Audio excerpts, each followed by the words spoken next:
l'homme a dompté la végétation.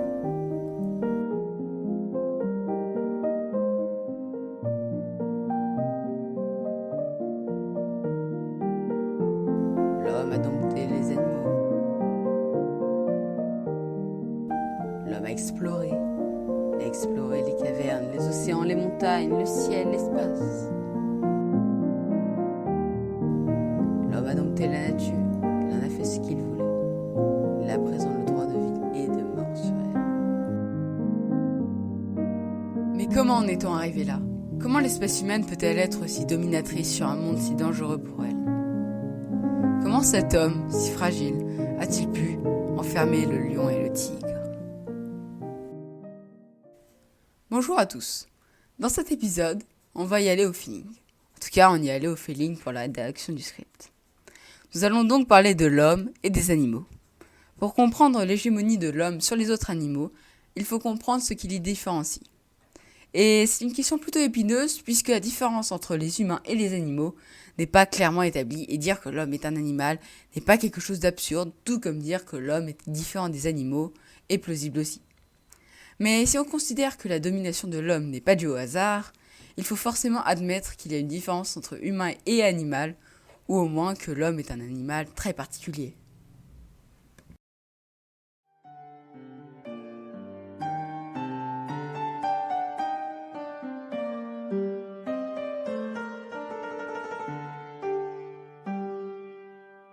Bref, quelle est donc la différence entre l'humain et l'animal ?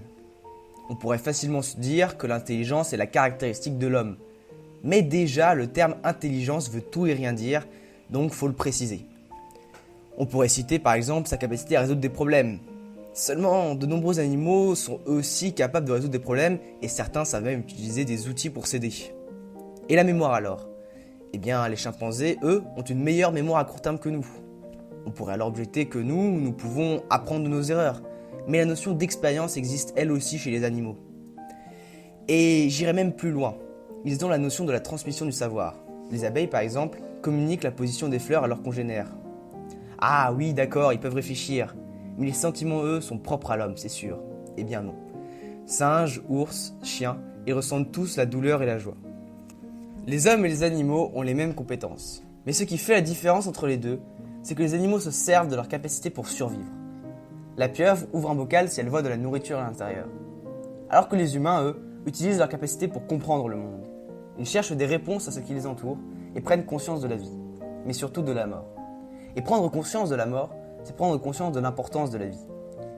L'animal a peur de mourir, l'homme a l'angoisse de mourir. La différence ?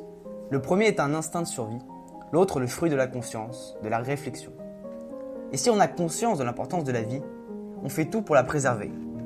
Non pas que les animaux n'y fassent pas attention, mais ils le font par instinct. Ils n'ont pas pris le temps de constater le problème et de le résoudre.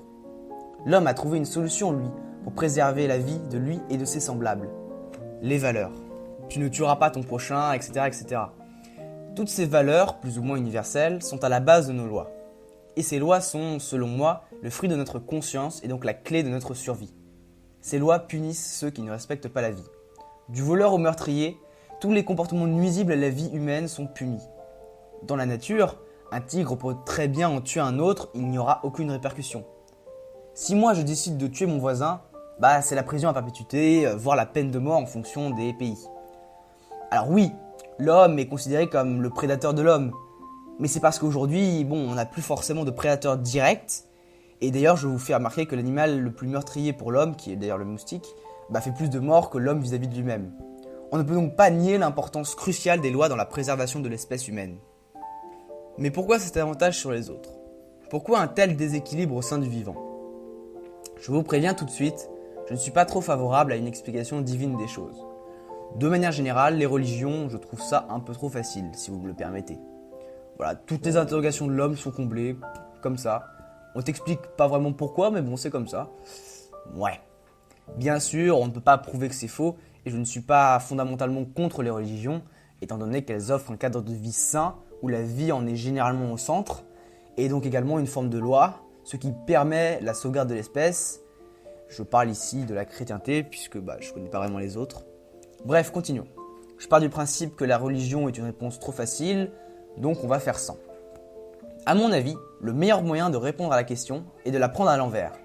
Au lieu de se demander ce qui manque aux animaux pour être humains, demandons-nous ce qui a manqué aux humains, de sorte à ce qu'ils se détachent des animaux. Partons du nourrisson.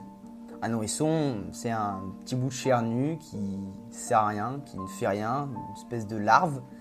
Le nourrisson semble presque sorti prématurément, il ne semble pas prêt à vivre, il n'est pas censé vivre, mais il vit, car il est né et vivra dans un environnement adapté, artificialisé.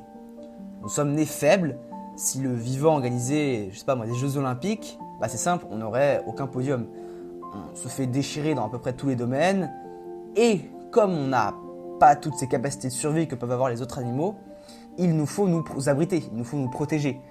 Autrefois, c'était dans de simples villages, aujourd'hui de gigantesques métropoles.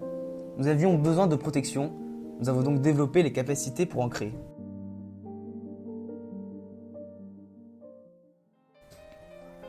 L'homme est fragile, il est faible, mais il a conscience de sa vie et de l'importance qu'elle a.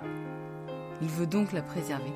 Son angoisse le pousse à se créer progressivement un environnement qui lui est favorable. Un monde artificiel, dans lequel on respecte des lois pour optimiser la survie de l'espèce. C'est ça! L'homme a optimisé ses chances de survie. Là où tous ses rivaux du monde animal se fient à leur instinct, il a tout calculé pour survivre, dépassant le simple réflexe de survie. L'homme ne s'est jamais éloigné de la nature. Il n'a jamais entravé ses lois. Il en a tiré le maximum. Il a joué au jeu de la nature et il a gagné. Nous ne sommes pas des êtres aliénés et mauvais tuant sans vergogne le monde animal. Le seul problème de l'homme, c'est sa réussite. L'homme est victime de son propre succès et cela pourrait bien causer sa perte. Ne nous jetons pas la pierre. Ne nous disons pas que nous sommes mauvais. Ce serait insulter tous nos ancêtres qui ont lutté contre une nature hostile pour la survie de leur espèce à travers les générations. Soyons fiers d'avoir triomphé. Cela ne veut pas dire qu'il faut détruire la planète par orgueil, au contraire. Aujourd'hui, le défi de l'humanité n'est plus de survivre face aux prédateurs, mais de survivre à lui-même. C'est un nouveau défi de taille. Et je pense que l'aborder en commençant par dire qu'on est tous des merdes est la pire des solutions. Nous avons survécu à tant d'épreuves, vaincu tant de prédateurs, de catastrophes, de maladies. Ce nouveau défi est une nouvelle page dans l'histoire de notre espèce. Et si on ne croit pas en nous, ça pourrait bien être la dernière.